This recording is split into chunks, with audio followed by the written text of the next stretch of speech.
Hello students. चलिए आज हम लोग देखते हैं अब इन्वेलप डिटेक्टर। इससे पहले हम लोगों ने देखा था डिमोडुलेशन ऑफ एएम सिग्नल। उसके तीन टाइप होते हैं। कौन कौन सा होता है? स्क्वायर डिमोडुलेटर, इन्वेलप डिटेक्टर और सिंक्रोनस डिटेक्टर। तो इससे पहले हम लोगों ने देखा था स्क्वायर डिमोडुलेटर कैसे काम करता है, उसके सारे फंक्शन हम लोगों ने देख लिया है कि कैसे यूज़ होता है। जिन लोगों ने नहीं देखा तो वो लास्ट क्लास का वीडियो देख सकते हैं।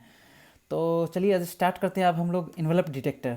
तो इन्वेलप डिटेक्टर होता क्या है और ये मोस्टली सबसे ज़्यादा प्रॉपरली यूज़ होता है, ये मतलब डिमोडुलेशन के लिए सबसे अच्छा होता है माना जाता है हमारे लिए। तो क्यों होता है? तो ये एक इसको डिमोडुलेशन के लिए यूज़ करते हैं, डिमोडुलेशन ऑफ एम सिग्नल के लिए यूज़ करते हैं, ये तो हम जानते ही हैं। पर ये होता क्या है, क्योंकि ये एक सिंपल होता है, ये एक सिंपल मतलब इसकी सर्किट डायग्राम होती है, सिंपल सर्किट होती है और ये एक चीपर होता है, सस्ता होता है, जिसके कारण से हम लोग इन्वेलप डिटेक्टर को यूज़ करते हैं। पर देखिए यहाँ क्या है, एक डायोड लगा हुआ है। डायोड के कारण डायोड क्या होता है, पॉजिटिव साइकिल में भी काम करता है और नेगेटिव साइकिल काम करता है। तो ये क्या करता है, the positive envelope is applied signal will be produced of the output, so it is called envelope detector. ये मतलब जो आउटपुट होता है वो पॉजिटिव साइकिल के लिए मतलब अच्छा होता है, मतलब के लिए काम करता है, तो इसलिए ये इन्वेलप डिटेक्टर होता है। जो हम लोगों ने पढ़ा था कि इन्वेलप डिटेक्टर जो होता है मॉड्यूलेशन इंडेक्स होता है, तो वो तीन तरह से काम करता है। कौन कौन सी तरह से? Mu less than one, mu less than one, mu equal to one, mu greater than one. पर जो इन्वेलप डिटेक्टर है वो क्या करता है, envelope detector can be used for mu less than and equal to one. ये सबसे best माना जाता है ऑप्शन। जो होता है ये तीन ऑप्शन में से सबसे अच्छा होता है mu less than equal to one. तो ये एक सर्किट डायग्राम है इसका इन्वेलप डिटेक्टर का। तो इन्वेलप डिटेक्टर में हम लोग देखते हैं कि यहाँ एक डायोड लगा हुआ है। डायोड को पता है, डायोड के बारे में पता है कि वो दो तरह से काम करता है, एक पॉजिटिव फॉरवर्ड वाइस में, एक रिवर्स वाइस में, पॉजिटिव साइकिल में, नेगेटिव साइकिल में। ठीक है। जब पॉजिटिव साइकिल फॉरवर्ड वाइस में काम किया, अगर फॉरवर्ड वाइस में काम किया तो ये हमें पता है फॉरवर्ड वाइस में काम करने से ये क्या करता है, ये ओपन मतलब शॉर्ट सर्किट की तरह बिहेव करता है। मतलब शॉर्ट सर्किट की तरह बिहेव करने का मतलब ये close as a close switch की तरफ काम करता है। और रिवर्स बाइस में क्या करता है, रिवर्स बाइस में एज अ ओपन स्विच की तरह काम करता है। ये मतलब यहाँ ओपन स्विच की तरह हो रहा है, काम कर रहा है। ठीक है। तो देखिए ये एक इसका क्या है, क्या कहते हैं, इनपुट हमारा है क्या है, SAMT है, वी इनपुट है। तो क्या है, मॉड्यूलेशन हम लोग ट्रांसमीटर के थ्रू मॉड्यूलेट कर चुके हैं और यहाँ इसके थ्रू यहाँ मॉडल हम लोग का इसका जो इनपुट है क्या कहते हैं, डिमॉड्यूलेशन का, रिसीवर का, ये इसका ये इनपुट है, SAMT और VIT। तो ये इनपुट हम लोगों ने ले लिया। इसके साथ RS जो होता है, ये RS कनेक्टेड होता है। RS यहाँ कनेक्टेड है एक डायोड के साथ, जिसका P टाइप है, P टाइप पॉजिटिव साइड हुआ और N टाइप नेगेटिव साइड हुआ। यहाँ से एक कैपेसिटर कनेक्टेड है, कैपेसिटर, और यहाँ एक RL कनेक्टेड है। और इन सब का ये जो आउटपुट होता है वही आउटपुट होता है जो हमारे पास मैसेज सिग्नल, हमारा मैसेज सिग्नल मिलता है, जो हम इनपुट किए थे वही हमारे पास अब यहाँ आउटपुट पर हमें मिलेगा यहाँ। ठीक है। तो हम लोग देखते हैं कि ये किस तरह काम कर रहा है डायोड। देखिए जब फॉरवर्ड वाइस में जब होता है तो जब हम लोग एज्यूम कर रहे हैं कि डायोड एक आइडियल केस है, और जब फॉरवर्ड वाइस में काम कर रहा है तो P greater than S forward bias and it is work as a short circuit की तरह बिहेव करता है। ठीक है। ये हम लोग देख लिए। और जब P लेस देन वन होता है तो रिवर्स बाइस की तरह काम करता है, ओपन सर्किट की तरह। तो ओपन सर्किट की तरह यहाँ करेगा। मतलब अगर ये डायोड है हमारे पास, तो ये मान लीजिए यहाँ से कुछ करंट है, यहाँ क्या है, अगर ये ओपन मतलब फॉरवर्ड बाइस में है तो ये एज अ इस तरह से काम करेगा। पर यही अगर जब ओपन क्लोज सर्किट की तरह काम करेगा, सॉरी, और जब ये ओपन सर्किट की तरह होगा तो ये ऐसे रहेगा, ओपन हो जाएगा रिवर्स बाइस में। ठीक है। तो ये इस तरह से काम करता है। और जब जैसे इसका इनपुट हम लोग इसका मतलब जो इनपुट हम लोगों को इसमें दिया जा रहा है इन्वेलप डिटेक्टर में, तो वो इनपुट हमारे पास क्या है, वो इनपुट ये है हमारे पास है। ठीक है। इसको एज्यूम करते हैं हम लोग। चलिए ठीक है, इसके नेक्स्ट देखते हैं क्या है ना। The working of envelope detector. देखिए केस तीन केस होता है, तीन केस हुआ। ये जैसे इनपुट हुआ, तो इनपुट होता है तो जब क्या करते हैं, टाइम ज़ीरो, क्या होता है, टाइम ज़ीरो के लिए यहाँ अगर ज़ीरो, तो ज़ीरो से अगर मान लीजिए कुछ थोड़ा सा बढ़ा रहे हैं, तो ये क्या टाइम जीरो हुआ, टाइम जीरो के लिए बिहेव किया, तो पी ग्रेटर देन वन और फॉरवर्ड बायस की तरह काम कर रहा है। तो फॉरवर्ड बायस के में क्या करेगा, शॉर्ट सर्किट की तरह, शॉर्ट सर्किट की तरह बिहेव करेगा। शॉर्ट सर्किट यहाँ से करंट कैसे करेगा, ऐसे फ्लो करेगा। करंट ऐसे फ्लो करने के कारण से क्या करेगा, कैपेसिटर चार्ज हो जाएगा, फुल्ली चार्ज, ये कैपेसिटर चार्ज हो जाएगा। ठीक है, यहाँ पर इस तरह से। तो जो time constant R S C है हमारे पास, टाइम कांस्टेंट क्या होता है, आर एस सी होता है। टाइम कांस्टेंट को टाउ से हम लोग रिप्रेजेंट करते हैं। तो ये अगर स्मॉल है तो क्या करेगा, रैपिडली मतलब बहुत जल्दी डिस्चार्ज हो जाएगा। ठीक, बहुत जल्दी डिस्चार्ज हो जाएगा। तो अगर बहुत जल्दी डिस्चार्ज हो जाता है तो देखिए यहाँ से यहाँ इस तरह से जब चार्ज हो रहा था, मतलब क्या कहते हैं, कैपेसिटर चार्ज हो रहा है। कैपेसिटर अगर चार्ज हो रहा है तो कैपेसिटर अगर ये चार्ज हो गया, मान लीजिए यहाँ पर इस तरह से कैपेसिटर चार्ज हो गया। पर अगर हमारे पास दो केस है, अगर ये जल्दी डिस्चार्ज हो जाता है तो जल्दी डिस्चार्ज होने के कारण से मान लीजिए यहाँ कुछ इस तरह से आया, तो यहाँ आया केस, तो इस तरह से फिर आया, यहाँ से फिर डिस्चार्ज हुआ, फिर से इस तरह डिस्चार्ज हो गया, मतलब इस तरह कहीं डिस्चार्ज हुआ और फिर से यहाँ चार्ज हुआ, तो ये इस तरह होगा। पर अगर दूसरा केस में अगर हम ये भी ले सकते हैं कि अगर ये मान लीजिए कि धीरे धीरे मतलब डिस्चार्ज हो रहा है, या अगर कैपेसिटर धीरे धीरे डिस्चार्ज हो रहा है, तो ये केस ऐसा आ सकता है। क्योंकि ये देखिए, ये इनपुट ये हमारे पास, जो हमारे पास आउटपुट है, हमारा मैसेज सिग्नल इस तरह का नहीं है। मैसेज सिग्नल है वो हमारे पास, देखिए ये हमारे पास यहाँ मैसेज सिग्नल कैसे मिलेगा, ये मिला, फिर यहाँ से कुछ इस तरह से आया, फिर यहाँ से आया, फिर ऐसे आया। तो ये मैसेज, ये देखिए पॉजिटिव में अगर देखा जाए तो ये मैसेज सिग्नल नहीं हमारे पास है। ये मैसेज सिग्नल हमारा इनपुट मतलब जो आउटपुट है ये हमारा नहीं होना चाहिए। तो अगर हम लोग, अगर ये धीरे धीरे डिस्चार्ज होता है तो ये किस तरह बिहेव करेगा, तो अगर ये देखिए यहाँ से आया, अगर धीरे धीरे डिस्चार्ज करने के कारण ये क्या करेगा, यहाँ आता है, फिर से यहाँ चार्ज होगा और फिर से ये कुछ इस तरह डिस्चार्ज होगा, इस तरह डिस्चार्ज होगा। तो इस तरह से हमें दिख रहा है कि हमें ये वेव मिल रहा है कुछ इस टाइप का। किस टाइप का, इस टाइप से कुछ मिला। तो आगे देखते हैं, इसके आगे देखेंगे कैसे हो रहा है। तो अगर T equal to T1 plus मिल रहा है तो P less than one as a reverse bias काम कर रहा है। रिवर्स बाइस में ओपन सर्किट काम करेगा। तो ओपन सर्किट देखिए, ओपन सर्किट में बिहेव इस तरह किया, तो ओपन सर्किट में बिहेव किया तो ये तो कैपेसिटर चार्ज हो चुका था। अब जो कैपेसिटर चार्ज हो गया, तो कैपेसिटर चार्ज हो गया तो ये तो ओपन सर्किट हो गया। पर अब ये क्या करे, एज अ मतलब क्या कहते हैं, रेजिस्टेंस RL कनेक्टेड होने के कारण से ये क्या करेगा, उसके कारण से डिस्चार्ज होने होगा, RL सर्किट के कारण से।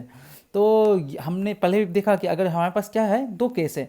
अगर time constant tau equal to RLC अगर इज वेरी स्मॉल तो कैपेसिटर रैपिडली डिस्चार्ज। अगर tau equal to RLC is very high तो कैपेसिटर स्लोली डिस्चार्ज होगा, स्लो डिस्चार्ज करेगा ये। तो कैपेसिटर स्लो डिस्चार्ज होने का इसको बहुत सारा टाइम मिलेगा और हमारे पास जो डिटेक्टर है, हमारा इन्वेलप डिटेक्टर, वो मिल जाएगा। तो देखिए time T equal to T2 plus one, T2 plus देखिए अब यहाँ आया, मतलब धीरे धीरे डिस्चार्ज होने का यहाँ आया, और D2 प्लस। अब T2 से T3 के लिए देखते हैं, यहाँ से यहाँ पर। तो T2 से T3 क्या किया, as of P greater than one, और ये फॉरवर्ड बाइस की तरफ फिर से फॉरवर्ड किया, इसके फॉरवर्ड रिवर्स यही तो काम करता है हमारे पास जो डायोड होता है।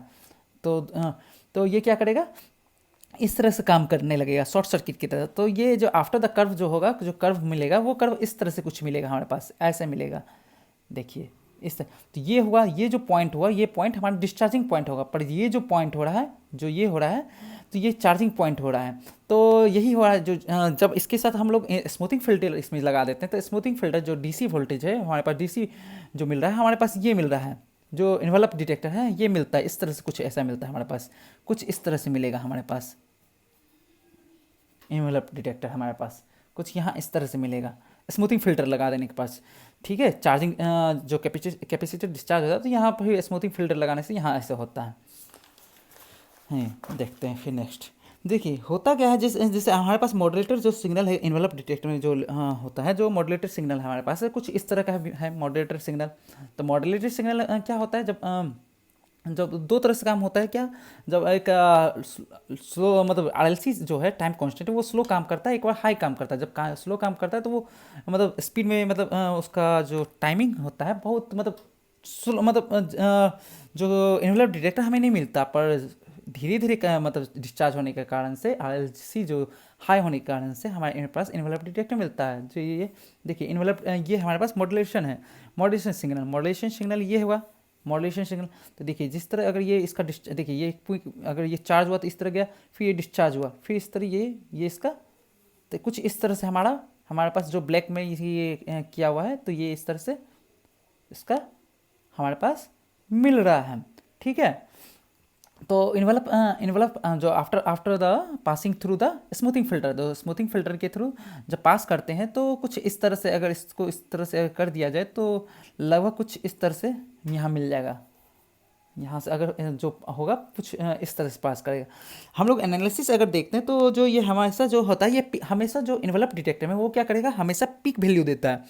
पीक वैल्यू देने का मतलब जो हमेशा ये पीक वैल्यू है ये देगा हमेशा हमेशा।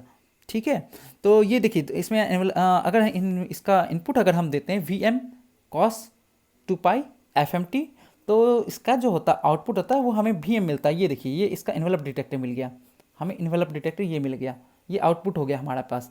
पर अगर जब हमारे पास SAMT होता है मॉड्यूलेशन इंडेक्स होता है, ये हमने पढ़ा है, तो ये क्या होता है AC into 1 + KMT cos 2π FCT होता है।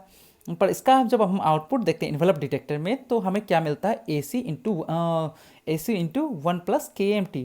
तो अगर इसको ब्रैकेट को ओपन कर दिया जाए तो AC प्लस AC KMT, तो ये क्या होता है, ये एक DC पावर सप्लाई है। तो DC पावर सप्लाई होने के कारण से मतलब ये इसकी जो कैपेसिटर से पास करने के कारण से इसको ब्लॉक कर देता है, तो हमें सिर्फ ये मिलता है AC KMT passing through the capacitor.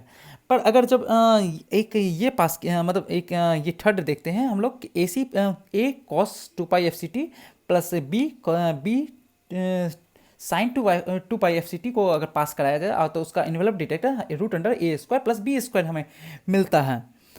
ठीक है, तो ये हमेशा याद रखना है कि ये हमेशा पिक वैल्यू देता है इन्वेलप डिटेक्टर, इसलिए हम लोग सबसे ज़्यादा इसको यूज़ करते हैं इन्वेलप डिटेक्टर को, और सबसे बेस्ट माना जाता है इन तीनों में से, जो भी हमारे पास होता है तीनों डिटेक्टर। तो देखिए जब अगर देखिए ये हुआ मॉड्यूलेशन इंडेक्स हुआ, तो भी क्या किया, जब पास कराया गया तो इसका इन्वेलप डिटेक्टर देखिए कुछ इस तरह से मिल रहा है। तो ये कुछ इस तरह से मिला, ये क्या हुआ, मिसिंग हो गया। तो मिसिंग जो हो रहा है देखिए, यहाँ से कुछ मिसिंग कर गया, इसके जो डिस्चार्जिंग होने के कारण, कैपेसिटर डिस्चार्ज होने के कारण से बहुत ज़्यादा टाइम मिलने लग गया। देखिए होता क्या है, कैपेसिटर एक होता है कि एक तो जैसे डिस्चार्ज हुआ, अगर देखिए बहुत जल्दी डिस्चार्ज हो रहा है तो कुछ टाइम इस तरह लगेगा, कुछ इस तरह होगा डिस्चार्ज। पर अगर वही स्लोली डिस्चार्ज होगा तो स्लोली डिस्चार्ज होने के कारण से स्लोली, तो ये भी हमारे पास आउटपुट हमारे पास नहीं मिला, हमारे पास ये भी आउटपुट नहीं मिल रहा है। तो ये भी जरूरी, ये भी सही नहीं है, ये भी नहीं सही, तो हमारे पास ये दोनों केस सही नहीं है, पर इसके लिए थर्ड केस होना चाहिए। तो क्या होता है, इन दोनों के बीच का रास्ता निकलना चाहिए कि ना ज़्यादा हो ना कोई कम हो। तो हम लोग क्या करते हैं, देखिए जैसे ये हुआ तो ये क्या डिस्चार्ज हो रहा था, ये क्या बहुत डिस्चार्ज होने में बहुत टाइम लिया, बहुत ज़्यादा टाइम लेने के कारण से यहाँ क्या मिस हो गया। ये हमारे पास जो इनपुट है, इसको जो मैसेज है, ये क्या हुआ, मिस होने के कारण, तो इसको कहते हैं, जो मिस हुआ इसी को कहते हैं मिस्ड सिग्नल या क्लिपिंग सिग्नल, ये याद रखिएगा हमेशा।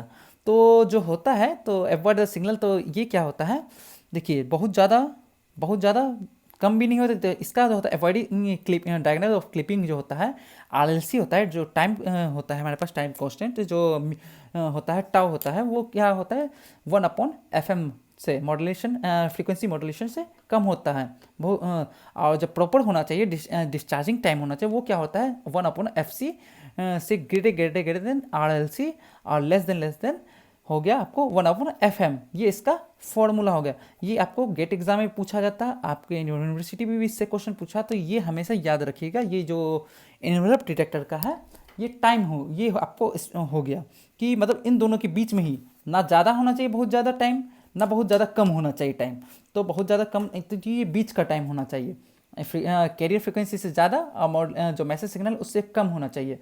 तो चलिए एक क्वेश्चन की तरह हम लोग इसको अब थोड़ा देखते हैं। अगर मैसेज सिग्नल एक AM signal is given by ST is equal to AC cos omega C plus 2 cos omega CT plus cos omega MT, ये है। तो क्या कर रहा है, for proper envelope detection the minimum value of AC should be, क्या क्या है हमारे पास ऑप्शन, 0.5 वोल्ट, 2 वोल्ट, 1 वोल्ट और 2.5 वोल्ट, 2.4 वोल्ट।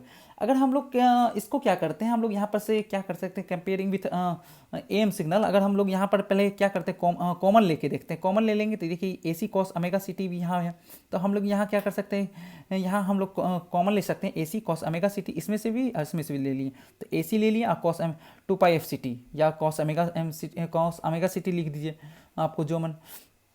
तो यहाँ ये लिख सकते हैं 1+2/AC cos ओमेगा MT, ठीक है। हमारे पास जो मॉड्यूलेटरी सिग्नल का जो सिग्नल मतलब AM सिग्नल का जो फॉर्मूला होता है वो क्या होता है, AC in bracket 1+μ cos omega MT cos 2 pi FCT होता है। पर अगर इस दोनों से कंपेयर कराया जाए, जो हमारे पास फॉर्मूला है मैसेज सिग्नल का, जो मेन सिग्नल होता है, ये इसका फॉर्मूला ये होता है, और जो इक्वेशन दिया गया है वो ये है। अगर इस दोनों में कंपेयर किया जाए तो हम लोग को यहाँ से सारी वैल्यू निकल जाएगी, म्यू निकल जाएगी, AC निकल जाएगी, तो AC हो गया, यहाँ हुआ म्यू क्या हुआ 1/2, म्यू इजिकल टू 2/AC हो गया करने से। देखिए कंपेयरिंग बोथ किए तो म्यू इजिकल टू जो मॉड्यूलेशन इंडेक्स होगा क्या हो गया 2/AC हो गया। तो एनवेलप डिटेक्शन हमारे पास क्या होता है, एनवेलप डिटेक्शन हमारे पास 3 केस होता है, mu less than equal to 1, mu equal to 1, mu greater than 1, ठीक है। तो हमारे पास सब ये दोनों काम का नहीं है, पर ये हमारे पास सबसे बेस्ट ऑप्शन है, तो हमारे पास बेस्ट है, तो ये वाला काम का है। तो हमारे पास ये देखते हैं कि जो एनवेलप डिटेक्शन है mu less than in equal to 1, तो क्या होगा 2/AC, म्यू की वैल्यू हो गई, तो लेस देन इक्वल टू 1, तो AC की वैल्यू क्या आई, ग्रेटर देन इक्वल टू 2 हो गया। तो जो ये होता है, जो मिनिमम वैल्यू ऑफ AC हो गया, एम्पलीट्यूड हो गया, तो वो क्या हुआ 2 वोल्ट का हो गया, ठीक है। तो ये हमारे पास इन्वेलप डिटेक्टर है, यही हम लोग इस तरह देखते हैं। अगर इससे बहुत सारे क्वेश्चन आते हैं आपकी यूनिवर्सिटी में भी और गेट एग्जाम में भी पूछा जाता है, आप लोग ट्राई करेंगे। और कुछ डाउट अगर होता है तो मुझे बात करेंगे, कमेंट करेंगे, जो भी दिक्कत हुआ आप बोल सकते हैं मुझसे, ओके। नेक्स्ट क्लास में नहीं तो आपको बताया दिया जाएगा। चलिए मिलते हैं next class, okay bye, thank you.